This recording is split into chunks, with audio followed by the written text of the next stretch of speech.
Hey there YouTube, Thatsa here, and today I'll be bringing you a 6v6 battle showcasing the strengths of one of my favorite Pokemon to use in singles. That's going to be Shedinja. Along with Shedinja, the rest of my team looks like Thundurus, Darmanitan, Mega Gardevoir, Scizor, and Keldeo. One of the strengths Shedinja brings is its ability Wonder Guard, which only lets it take damage from moves that are super effective, as well as hazards and, Sandstorm and stuff like that, but for the most part, it's pretty much the unkillable wall if you have your team set up around it, which my team does.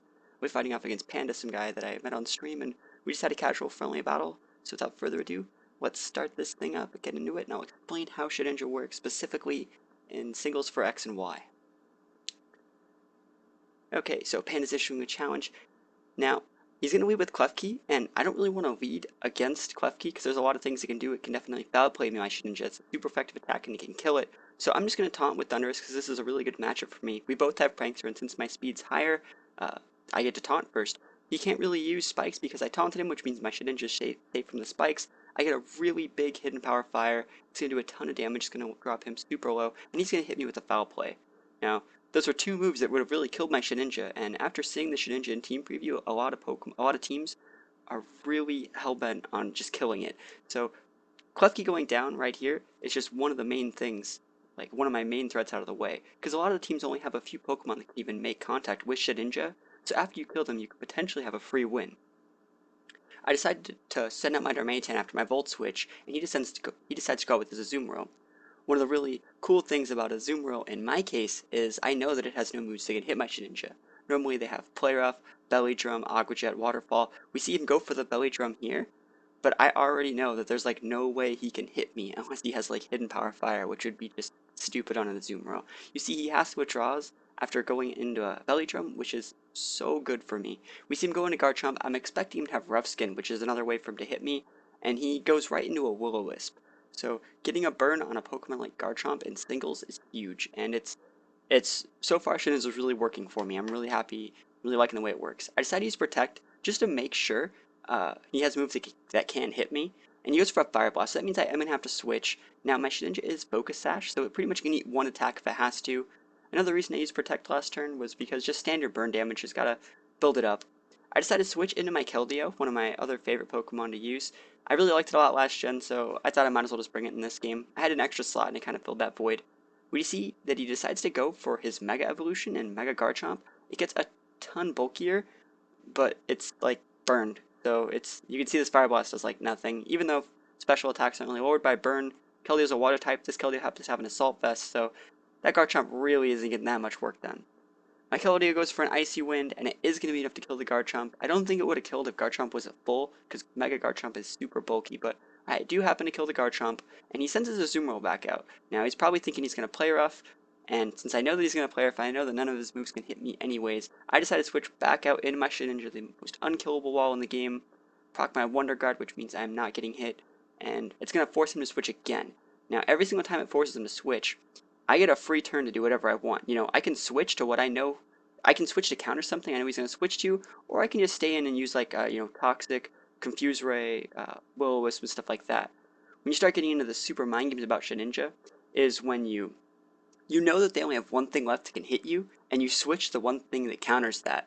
And usually, like, let's say that I'm going to get hit by a Rock Slide here, and I know he's going to send the Mamoswine out.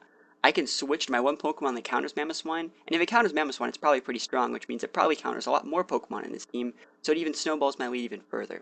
You see, he decides to go to his Probopass, and I switch here, but if he used Stealth Rocks here, I was dead. So Ninja's dead.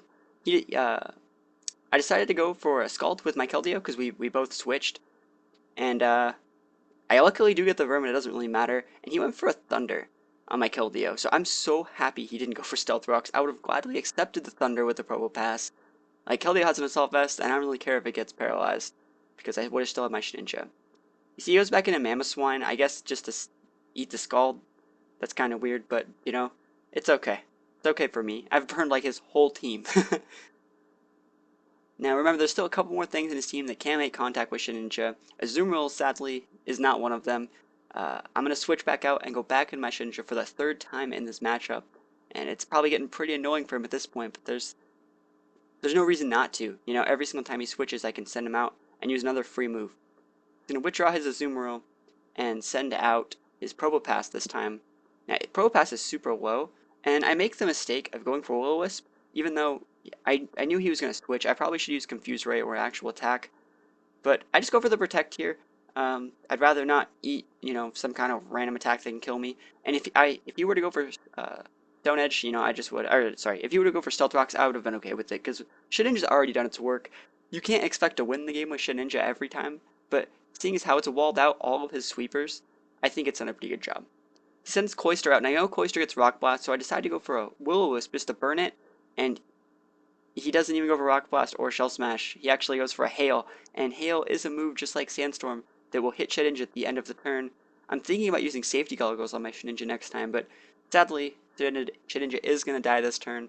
It can't stay in and win every game. I decided to send out my Gardevoir. Gardevoir is super cool looking. I traced the skill link, which means if I had something like Pimus or something, it would definitely hit 5 times. But I'm going to forget that and Mega Evolve into my Mega Gardevoir. And there's not that really much Cloyster can do in this matchup. I'm going to go for a Thunderbolt instead of any other move, just because I can, I guess. He also has an Azumarill left, so I am going to kill the Cloyster. He later revealed that he did have a King's Rock on the Cloyster. It was really smart going for the Hail. I don't really recommend Hail on Cloyster, but in that situation it was really cool. So you see he comes with his Azumarill, and his Azumarill is also going to go down to a Thunderbolt. Ending the game. I think that was his last Pokemon. Okay, so I did defeat Panda. Now, while Shedinja did not live to the very end, you have to agree that Shedinja definitely won me that game. I got clutch burns on Garchomp, Mamoswine, and it led to the burn on Probopass. It completely neutralized his Azumarill, and if I would have got the burn on the Cloyster, oh man, it would have been so much more ahead than I even was, because normally Cloysters have a Sash, and if you would have went for a Shell Smash instead of Hailing, he would have just been completely useless since then. The way Shedinja works in my team is I like to use a variety of Volt Switchers and U-Turners to switch to him to neutralize enemy attacks, then switch out after, crippling them with status moves. So I really recommend you guys use Shedinja in your games. It's a lot of fun to use, and even though it's a lower tier Pokemon, that doesn't mean it can't work in the highest tiers of OU, and even beyond in the Uber tier. Thank you guys for watching the battle, and I'll see you guys next time.